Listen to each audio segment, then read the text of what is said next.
আসসালামু আলাইকুম প্রিয় বন্ধুরা, সবাই কেমন আছেন? আলহামদুলিল্লাহ। আজ শুক্রবার, পবিত্র জুমার দিন। আজকের এই পবিত্র জুমার দিনে আল্লাহর কাছে প্রার্থনা, তিনি যেন আমাদের জীবনের সকল কষ্ট দুঃখ দূর করে দেন। জুম্মা মুবারক। আজকের এই দিনটি যেন হয় আমাদের জীবনের গুনাহ সমূহ মাফ পাওয়ার দিন। আল্লাহ যেন ছোট বড় গুনাহ মাফ করে আমাদের নেককার বান্দা হিসাবে কবুল করেন।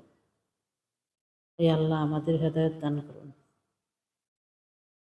আজকের রান্নাটা একটু ভিন্নতা, মুগ ডাল দিয়ে মুরগির মাংস রান্না।